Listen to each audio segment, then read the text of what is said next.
Yeah, welcome to Team Salah Foundation once again. Sex series time, yeah. I'm excited. We are in week 4, episode 4. Whoa, isn't it amazing what God is doing through this sex series time? Yeah. So today we are going to talk about sexy container. Sex has a container. God created sex in a specific container. He created it for a specific reason, for a specific something. Yeah.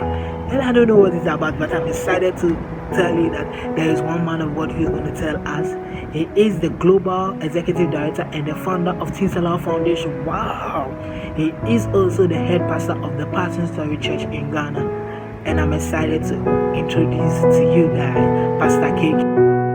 Welcome to the Sex Time series. Today I want to tell you about something that I've titled Sexy Container.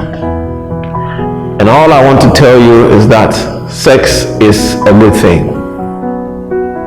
Before you run away, hold on.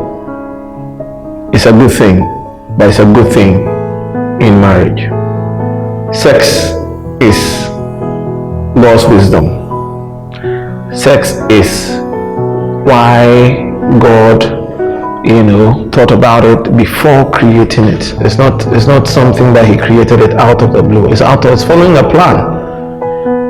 So, sex is a great thing, but it must be within the context of marriage.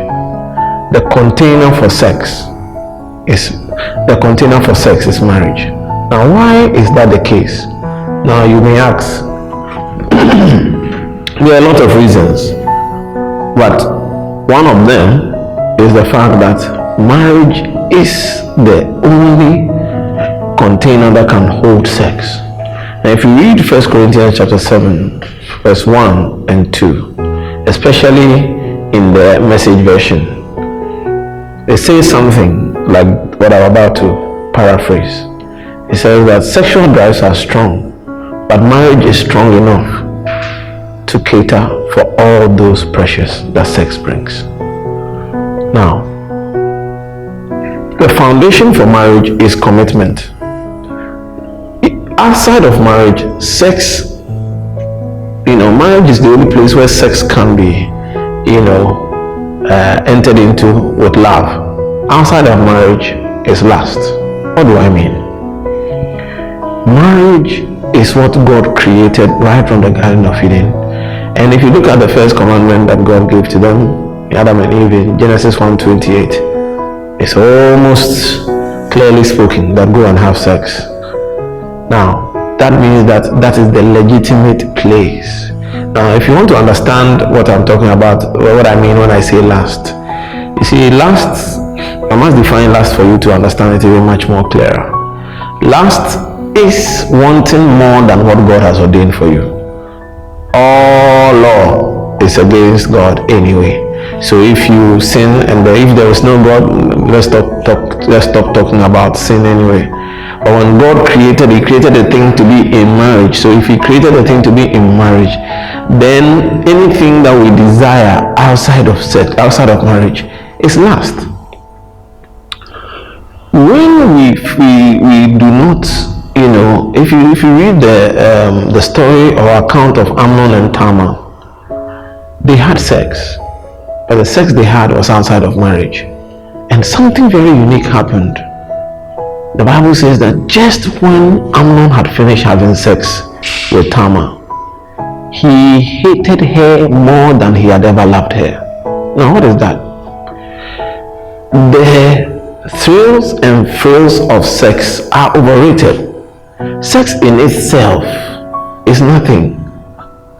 Sex is like an icing on a cake. It comes to top up what is already going on.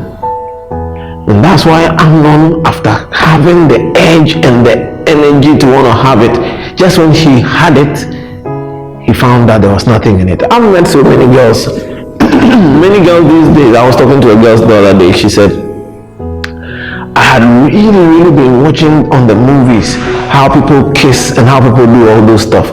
And so I was, when people kiss, they close their eyes, there's cool music. So when they kiss, there's music, there's cool music, there's eyes that are closed, there's all of that. So she thought that it comes with something until her lips touched the lips of a certain boy, and she was like, I didn't feel anything. It's overrated. See? The drives that turn our sexual drives and brings it alive are supposed to be contained in marriage. Now, the simple reason is that love is in three types. We have the agape, which is love that is for everyone. Then we have phileo, which is love that is for someone who is your friend or your family. And then we have finally eros, which is love that is sexual or romantic. Now, if you look at these three, agape is what keeps the friendship or makes you sacrifice for people. Then at the friendship level is filial. So eros only comes in like an icing on the cake to top it up. If you see a beautiful car, the body is so nice, but the skeleton is the real part of the car. Without the skeleton, your body is very nice, but without your skeleton, it looks very ugly. But without your skeleton, you don't even have a shape. We talk about curves and all of those things. It's coming from your skeletal structure and all of that. So marriage is the container, and the whole idea of committing to one person and allowing that person to grow, committing that person and growing with that person is the wisdom of God. And if you want to discover it, God will show you, and you will never be the same. God bless you.